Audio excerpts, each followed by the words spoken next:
Corona virus की जो रफ्तार है वो रुकने का नाम नहीं ले रही है। ऐसे में विश्व स्वास्थ्य संगठन ने नई चेतावनी जारी की है। इस चेतावनी में डब्ल्यूएचओ ने कहा है कि इस महामारी के प्रति उदासीन नहीं होना चाहिए।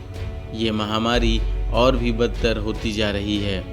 इसके अलावा डब्ल्यूएचओ ने सामने आ रहे नए मामलों को लेकर कहा कि नॉर्थ अमेरिका और यूरोप के बाद तीसरे नंबर पर एशिया है।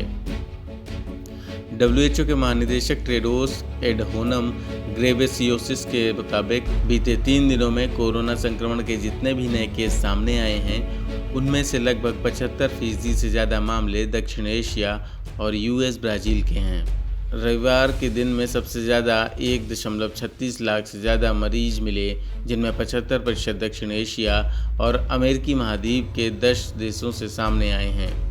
टेड्रोस ने कहा कि भले ही दुनिया के कुछ देशों में संक्रमण के मामले पहले की तुलना में कम आ रहे हैं, लेकिन वैश्विक स्तर पर यह और खतरनाक हो रहा है। उन्होंने कहा कि इस महामारी में 6 महीने से भी अधिक समय तक रहने के बाद भी अब तक कोई देश राहत की सांस नहीं ले पा रहा है।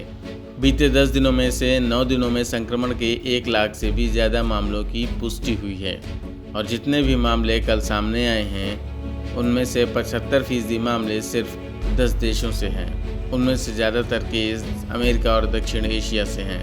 हालांकि टेड्रोस ने इस बात के संकेत भी दिए कि कुछ देशों की स्थिति में सकारात्मक बदलाव आए हैं। उन्होंने कहा कि अलग अलग अध्ययनों से यह बात स्पष्ट होती है कि वैश्विक स्तर पर अभी भी एक बड़ी आबादी संक्रमण के लिहाज से अतिसंवेदनशील है। एशिया में भारत सबसे आगे।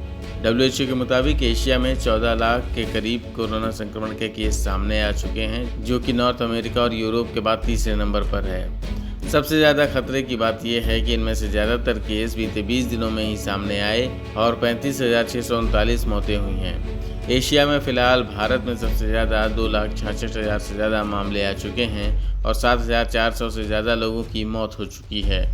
भारत में हर दिन करीब 10,000 नए केस सामने आ रहे हैं, जबकि यहाँ का टेस्टिंग रेट काफ़ी कम है। 10 लाख पर सिर्फ 3400 ही है। News room post, Delhi.